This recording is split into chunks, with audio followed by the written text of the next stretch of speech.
Hello and welcome to another episode of the Hope Rehab Mindful Compassion Show. My name's Paul Garrigan and I'm the mindfulness coach here at Hope. My name's Simon Mott. I am the treatment director here at Hope Rehab. Simon, today you wrote this really interesting article on the website about gossip. What's all that about? What is the harm in gossip? Surely it's just conversation. Yeah, it can be what feels like harmless conversation. However, like with most things that human beings do, there are other forces at play. You know, unconscious forces, conscious forces. So sometimes it just helps us to feel good about ourselves if we're gossiping about someone else's mistakes, for example. But it is damaging if it's done, you know, in an uncaring, unhelpful way, which it most often is. And what way could it damage someone? Okay, say somebody's, you know, they're in recovery now, and do you want to have something to say, and they've heard a tasty bit of gossip, and they want to share it, so they have something to say. I mean, how could that potentially go wrong for them? Well, okay. In the instance that someone shares something about themselves in a safe situation, what should be a safe situation, which is the group, well, that becomes then unsafe. You know, that's why we have confidentiality rules. Mm-hmm. Yeah. So that's one way that we can gossip can undermine the whole process of rehab, right? And the concept of any group therapy. To be honest with you, it needs to be confidential, so we can talk about, you know, some either our negative behaviour or any difficulties. But how are we going to resolve and be honest in a group and resolve negative behaviours if we can't talk about them and find out ways to combat them? So of course it completely undermines why we have group therapy and fellowships. So that's one reason. It can alienate people from a group. Yeah. So if someone's sitting there saying, "Oh, I heard so and so has done this, has done that," but worse than that, it can stop someone getting the help they need. So let's say a typical situation in recovery or addiction circles would be that someone's relapsed. Yeah. So and then if it's someone of notoriety or someone of interest, and then that news filters out somehow and it becomes gossip, i.e. it's talked about behind the person's back without the person there. Okay, 1 second. So what is the difference between passing on information and gossiping? Well, I think the intention is a big part of it, but people can hide behind good intentions, can't they?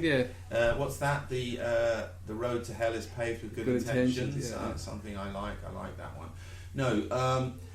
So what is the difference? I think it's about, you know, we know this is where we all have to have our own understanding of what gossip is and our own boundaries around it. So if you're going to,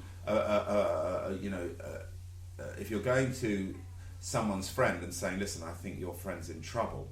Can we do something?" That isn't gossip, is it? Quite clearly. But if you go and sit down and say, "I've heard so and so's relapsed," that's gossip. I think we all know. So say with an example. So say we were talking and you said to me, you know, I feel really depressed today. And I went and started telling people Simon's very depressed today. Yeah. Would that be gossip? Well, I think it could be, because if we talk almost randomly about something, something sensitive, it could be taken by the wrong people who have negative intentions and used against me, for example, or even you as the person who's shared it. Yeah. So we have to be careful. But if I'm thinking, I can say, well, you know, I'm only doing it because I'm trying to warn people, and maybe these people can be aware that Simon's feeling depressed and want to help him. Well, then that's different. I mean, if that's what you do, you go to, you know, Simon's friends and colleagues, and you say, "Can you help him? I tried, I couldn't."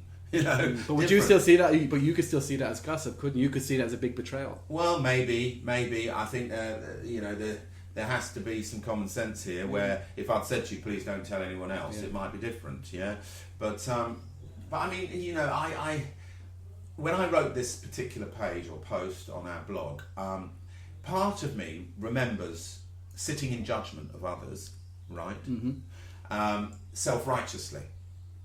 you know, and it was particularly, I don't want to name names, but other people who've been in a similar position as myself, right? I'll be honest, rehab owners. And I remember in the UK hearing something about a rehab owner and being very judgmental, and talking about that to other people. In fact, more than one person in that area, right?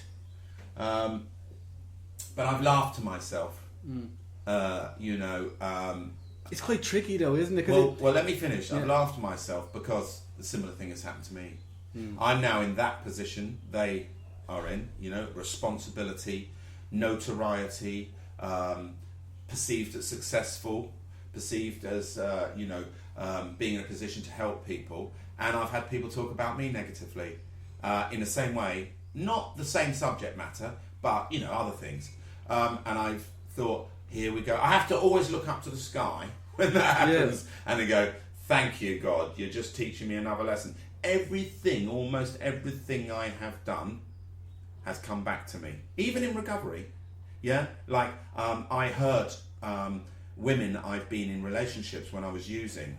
Since being in recovery, I've been in a relationship in the past with a girl who was using, and I felt the pain of that so severely. And I had to say, obviously, this is a lesson I had.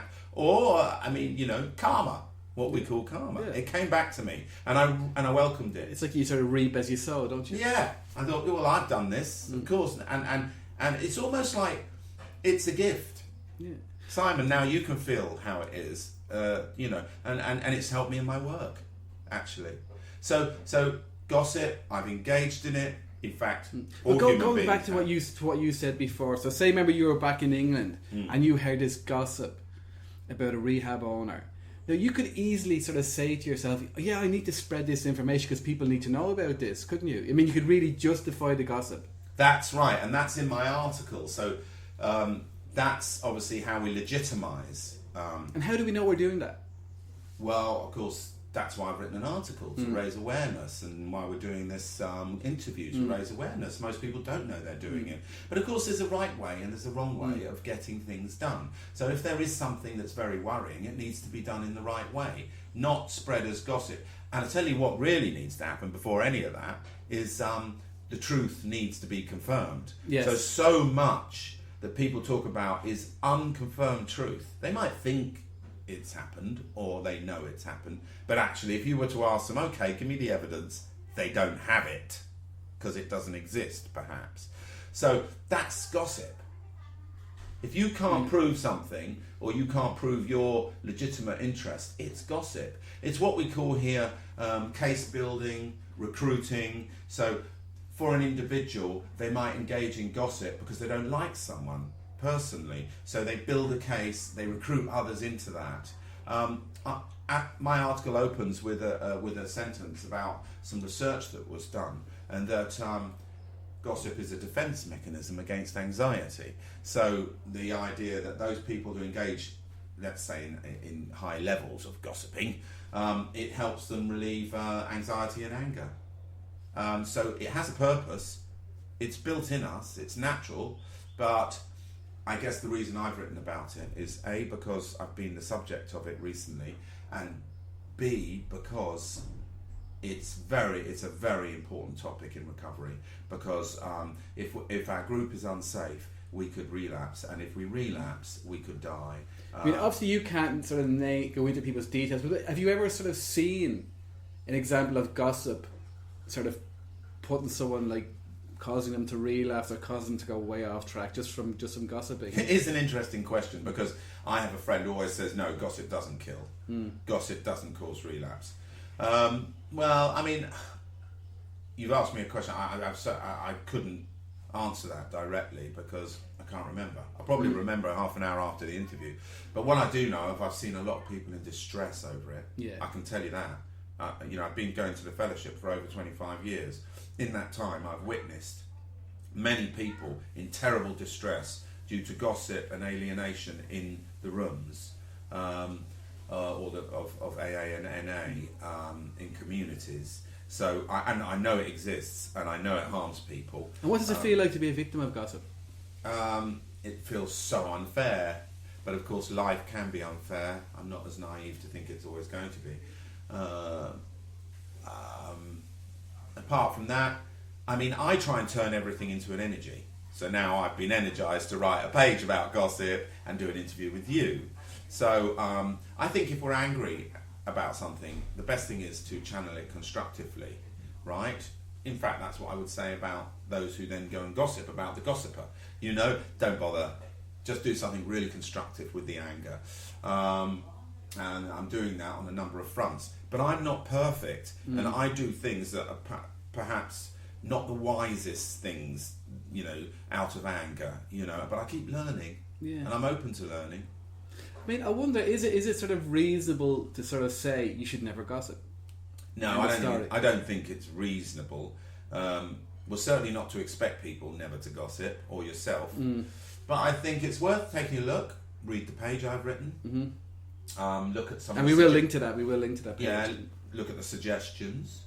I'm saying this to anyone who's listening, you know, and try and implement some of them into your life. I think it will improve things and the people's lives around you, you know. But certainly make our community, our recovering community, a safer place.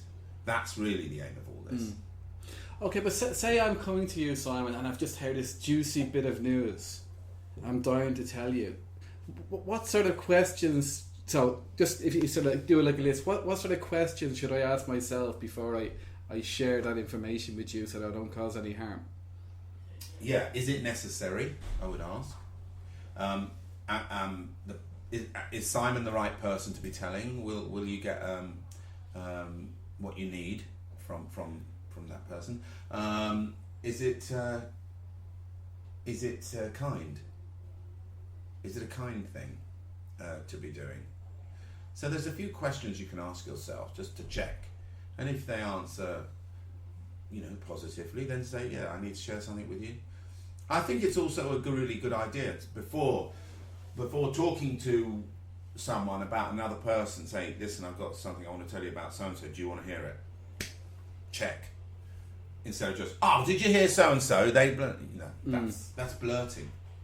Compulsive talking, like addicts have a tendency to do. But like I say, going back to the Freudian idea. You said something very interesting earlier on. We were having a conversation earlier on, and you were talking about interrogation. Yes. Can you sort of see how this applies to what you just said? You were saying about, you know, that interrogators, you just let people talk, let them speak long enough, and eventually they'll tell you the truth or what you want to hear. Or whatever needs to come out will come out. Yes. And it is like it's kind of connected, isn't it? It is connected. It's human nature. All of this is human nature. So I don't want anyone to feel particularly guilty or bad.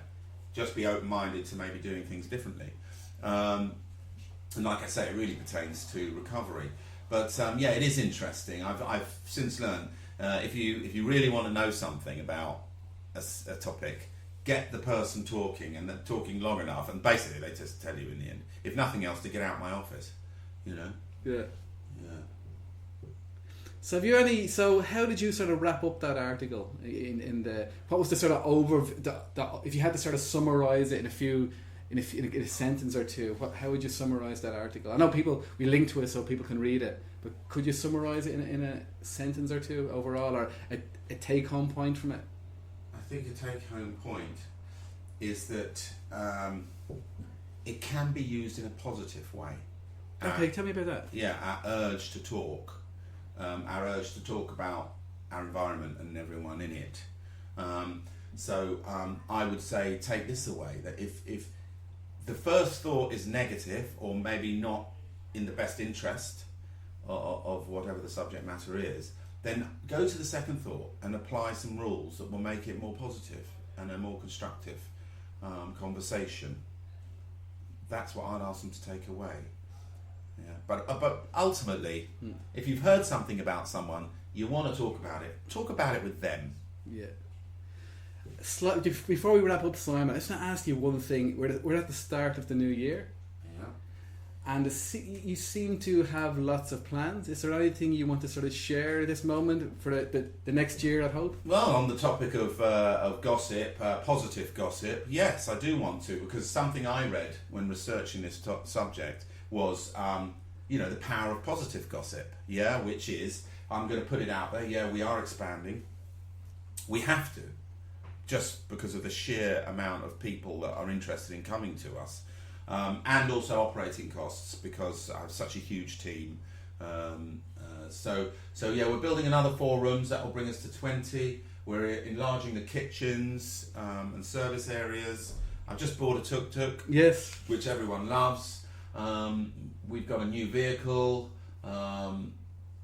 Yeah, I mean, it never stops, the building. I have a permanent team of builders, and I guess, and we're going to continue to improve the current accommodation and spend more money on it, just to keep the momentum going. Brilliant. Yes. Very exciting times here, isn't it? It is. Well, thanks very much, Simon, and hopefully we'll have another. I know you're very busy, but we hope we'll have another interview in the near future. Okay, thank you. Cool.